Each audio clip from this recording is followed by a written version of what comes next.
Hey everyone, my name is Taylor Sparks. I'm the editor-in-chief of Integrating Materials and Manufacturing Innovation. And in today's paper, we're talking about a new tool for getting data out of literature. Now, there's been a couple of these lately. This is a hot topic right now in material science as these large language models have emerged with surprising capability to get data out of the literature. In this paper, they're going to talk about that, but specifically, they're going to cover this concept of expert grounded automatic prompt engineering. I'll describe what that is in a moment. This work comes to us from lead author Shunshun, corresponding author Prasanna Balachandran. It's a collaborative work between University of Virginia and Penn State University. Okay, they start out by saying, like we've all seen, that there's been this explosion of using LLMs for getting data out of literature. They seem really good at this.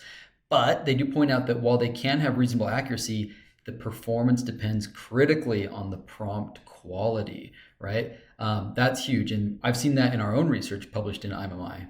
In this paper from 2 years ago, we did structured prompts, right? Basically a way of introducing examples in the prompt itself of what you're looking for. And this played a huge role in reducing the amount of training data needed. They're going to build on these concepts, right? They point out here that the prompt itself typically has 4 elements. You've got the instructions, right, where you're telling it the task and your behavior. You provide the context, so relevant background information, then the input data to be processed, and then 4, you've got this output indicator specifying the format and the structure of the response.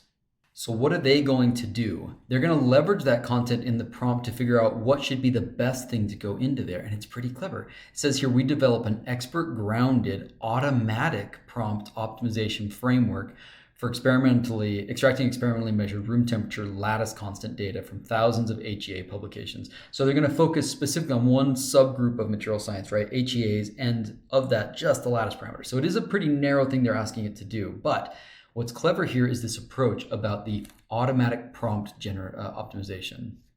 Okay, figure 1 here is maybe the best place to explain it. First off, they're using something called TextGrad, right? TextGrad is a tool that allows you to convert text into a gradient. Basically, by comparing things, you can get a difference, you can calculate a gradient.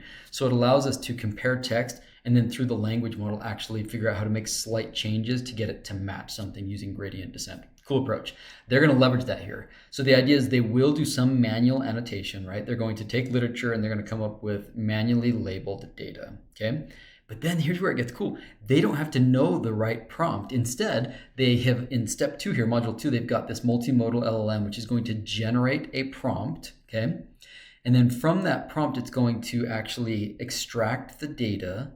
And then when it takes the extracted data and the manually labeled data with very limited examples, only like 7 actually labeled examples, it's able to compute a loss using this TextGrad framework and use that to then, via the backward engine, update the prompt, run this again, try to do the extraction again, and try and match the prompt. Isn't that clever? Sorry, they're trying to match the output by iteratively learning the prompt. I think that's really cool. And then ultimately, once you're satisfied, when you've reached a cutoff criteria that you're happy with, then you send the final prompt forward. This purple line shows how they actually take this optimized prompt and do the final expert level data extraction. So does it work?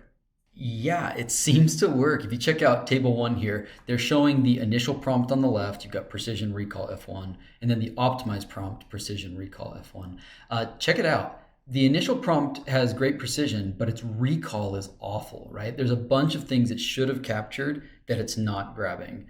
But the optimized prompt, you don't really lose much in terms of precision, but your recall is dramatically better. You're going from 0.27 to almost 0.9. It's a phenomenal improvement. You can see this in example of the data. Like here's where they've actually employed this tool. They looked at 2,267 publications. This was over many different HEA alloy families, like 1,800 of them. And you can see that, you had this problem with lots and lots of entries where they're just missing it, right? And then even when it does have it, you have to do the extraction. So they're able to show that this tool works pretty effectively actually to increasing the recall of this data extraction of this very specific materials challenge. I appreciate that they put together this table here where they talk about when things go wrong, like how can they go wrong. Obviously, these are language models, they can still hallucinate. So for example, it extracted a lattice constant, but it extracted from a precipitate phase, right? The LM didn't differentiate from precipitate to matrix and it made a mistake there.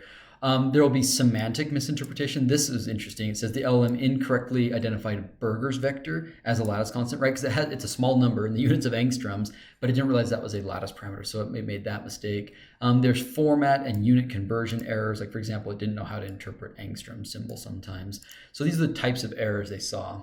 But overall, I think this is really an interesting approach. It's a clever idea to figure out, let gradient descent figure out what the best prompt should be to get output that matches what a human would deliver. Pretty cool. Ultimately, they showed that the workflow they did on Claude 3.5, Sonnet's model, and they bumped it from 2.7 up to over 90. And then they showed that it actually can be deployed on other smaller models as well, right? It enables deployment on lower cost architectures without reoptimization. They tried it on Gemini 2.5. So this is a cool approach. Obviously, this is super specific, but the benefit here is that you can then take the same approach, and for some other materials domain, if you have another specific extraction request, it would be relatively simple to apply this TextGrad framework here again and to re-update the prompt for that extraction.